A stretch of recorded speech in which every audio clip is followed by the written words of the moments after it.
అదే మరిగా మీరు చూస్తే గడిచిన 14-19లో దగ్గర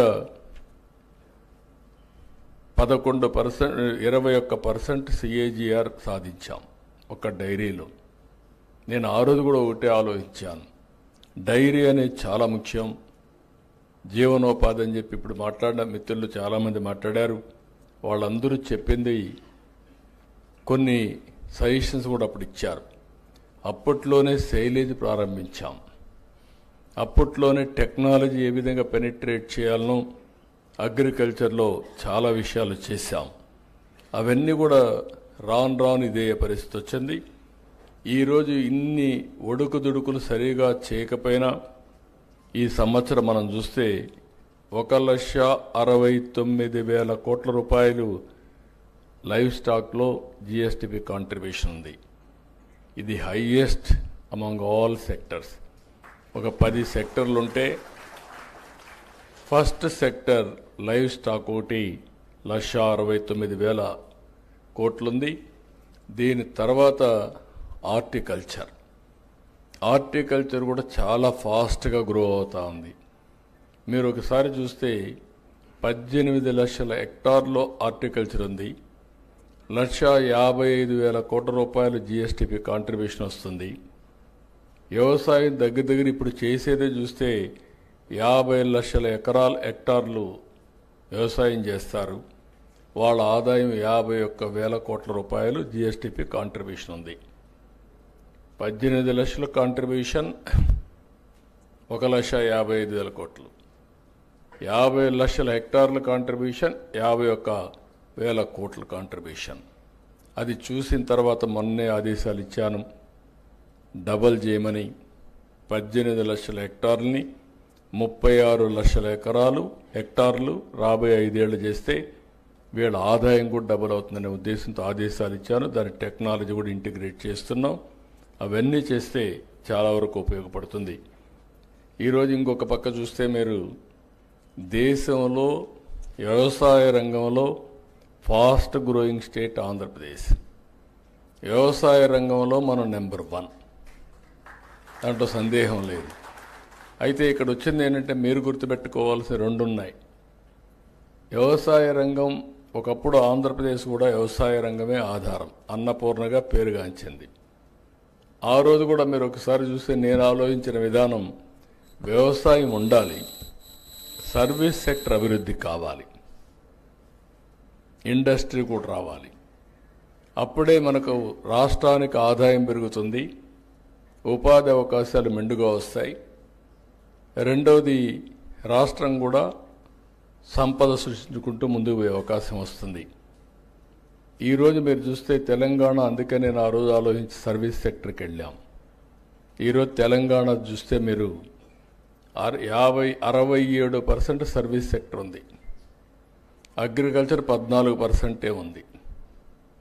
ఇంకొక పక్కన ఇండస్ట్రీ 21% మిగిలింది ఉంది.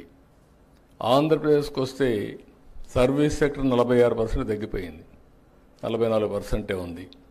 వ్యవసాయం చూస్తే 32%కి వెళ్ళింది.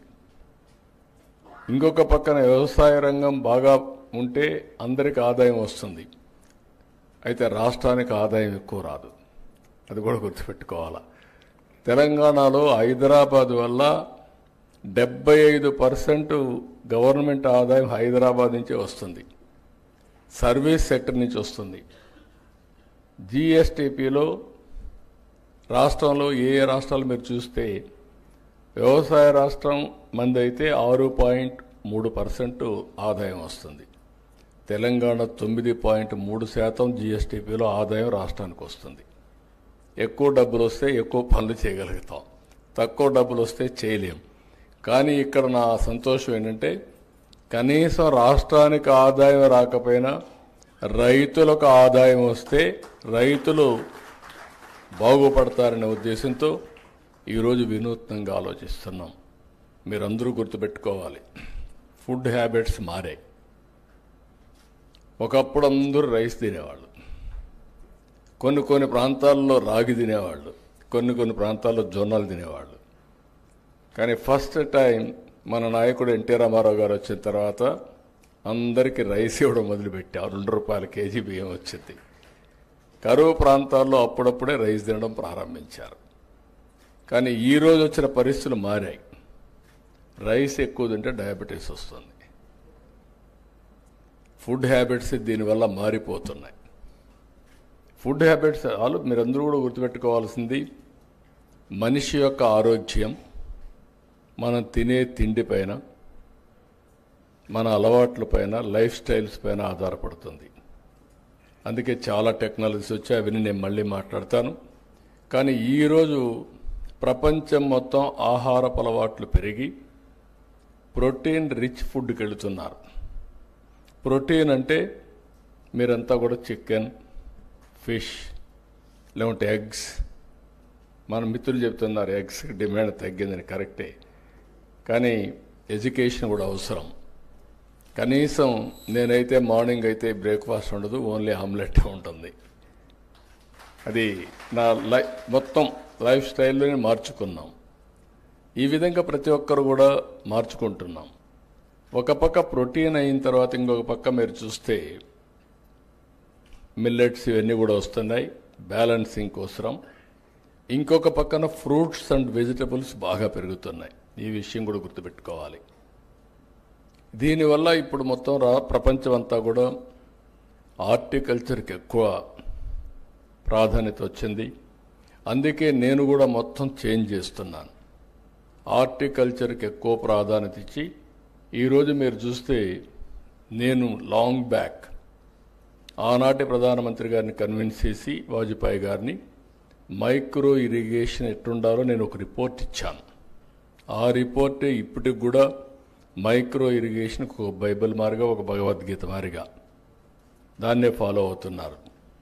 అందుకే నేను గర్వంగా చెప్పగలుగుతున్నా, ఈరోజు 5 సంవత్సరాలు ₹1 కూడా వీళ్ళు ఇవ్వలేదు. మళ్ళీ ఈ సంవత్సరం పికప్ చేశాం. దేశంలో మైక్రో ఇరిగేషన్కి నెంబర్ 1 రాష్ట్రం ఏదంటే దానికి చిరునామా ఆంధ్రప్రదేశ్.